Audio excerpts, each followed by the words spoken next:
Hello friend, आप सभी का हमारे यूट्यूब चैनल पर स्वागत है। आज हम पढ़ाने वाले हैं अम्ल क्षार तथा लवण चैप्टर से सूचक के बारे में। सूचक के प्रकार। सूचक के प्रकार होते दो ही हैं, लेकिन अध्ययन किया जाता है तीन। ठीक है, सूचक के दो ही प्रकार होते हैं जो वास्तव में आपको प्रकृति में देखने को मिल जाता है और प्रयोगशाला में देखने को मिल जाता है।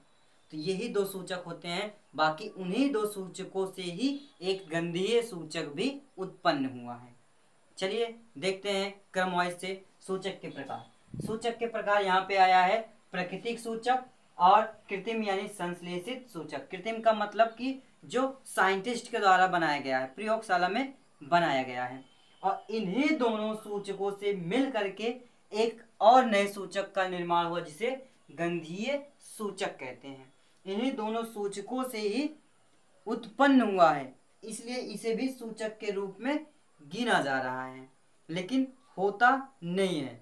अगर पेपर में आ गया सूचक कितने प्रकार के होते हैं, तो दो ही प्रकार के सूचक होते हैं, प्राकृतिक सूचक और संश्लेषित सूचक। क्योंकि ये प्रकृति में पाए जाने वाले सूचक हैं और ये कृत्रिम यानी प्रयोगशाला में बनाए गए सूचक हैं। तो प्राकृतिक सूचक में क्या होते हैं, ये पौधों में पाए जाते हैं। ये किस में पाए जाते हैं? पौधों में पाए जाते हैं। कौन क्या क्या पौधों में पाया जाता है? Litmus paper.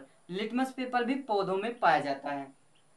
लाल पत्ता गोभी आप जानते ही हैं, हरा पत्ता गोभी आप खाए हैं, लाल पत्ता गोभी बहुत कम देखने को मिलता है और लाल पत्ता गोभी भी एक सूचक का कार्य करता है। हाइड्रेजियम पौधे के फूल यानी कि गुड़हल का फूल, जो बड़ा वाला फूल होता है गुड़हल का, वो फूल का रस भी सूचक का कार्य करता है। हल्दी भी सूचक का कार्य करता है। अब यहाँ पे क्या है, ये रासायनिक पदार्थ है यानी प्रयोगशाला में बनाए गए पदार्थ, प्रयोगशाला में बनाए गए सूचक। ठीक, मेथिल ऑरेंज प्रयोगशाला में बनाया गया है। फिनाल्फेथिलीन ये भी सूचक का कार्य करता है। अब गंधीय सूचक में देखते हैं, इन पदार्थों की गंध अम्लीय या क्षारक माध्यम में बदल जाती है, जैसे प्याज और लौंग तेल। ये क्या होता है? अम्लीय और क्षारीय माध्यम में इसका गंध बदल जाता है, गंधीय सूचक है।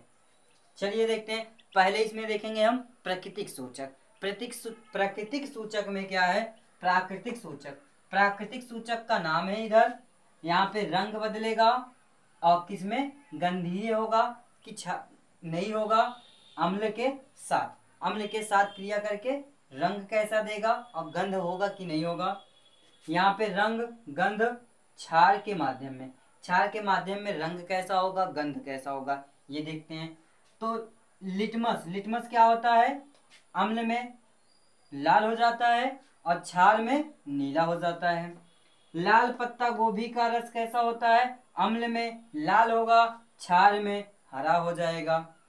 हल्दी अम्ल में कोई बदलाव नहीं होता है, जैसा हल्दी है वैसा ही इसका रंग रहेगा। क्षार में क्या होगा? ये लाल हो जाएगा।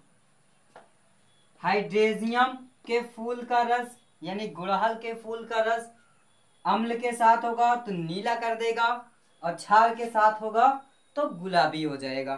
ठीक है, अब चलते हैं कृत्रिम संश्लेषित सूचक की ओर। कृत्रिम सूचक में क्या है वो जानते हैं। कृत्रिम सूचक में है फिनाल्फेथिलीन क्या होता है? अम्लीय के साथ रंगहीन हो जाता है, यानी कि बिना रंग के रंग ही बदल जाता है और क्षार के साथ गुलाबी रंग बना लेगा। और मेथिल ऑरेंज क्या करेगा? अम्ल के साथ लाल कर लेगा और क्षार के साथ पीला कर देगा।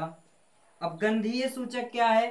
प्याज का रस जब अम्ल के साथ कराते हैं तो तीक्ष्ण गंध उत्पन्न करते हैं, यानी कि तेजी से गंध उत्पन्न करता है। और क्षार के साथ जब करता है तो कोई गंध ही नहीं होती है। ठीक, और वेनिला क्या है? अम्ल के साथ जब क्रिया करता है तो सामान्य गंध रहती है, यानी कि सामान्य थोड़ी बहुत गंध रहती है, बाकी ज्यादा नहीं। क्षार के साथ कहते हैं तो कोई गंध नहीं। अब लौंग का तेल जब अम्ल के साथ करता है तो सामान्य गंध रहती है और क्षार के साथ कोई गंध नहीं रहती है। ठीक है, तो ये वीडियो हमारा हो गया समाप्त। अब आगे की वीडियो जब आएगा तो आपको रिएक्शन करने का तरीका सिखाया जाएगा, अम्लों के रासायनिक गुण और क्षारकों के रासायनिक गुण का अध्ययन करेंगे और बहुत ही आसान तरीके से रिएक्शन को कंप्लीट करेंगे, रिएक्शन को समझेंगे, रिएक्शन कैसे होती है वो बहुत ही आसानी से आपको समझ में आ जाएगा। यदि आपको वीडियो पसंद आए तो हमारे चैनल को सब्सक्राइब करें और कमेंट करें, लाइक करना ना भूलें। धन्यवाद।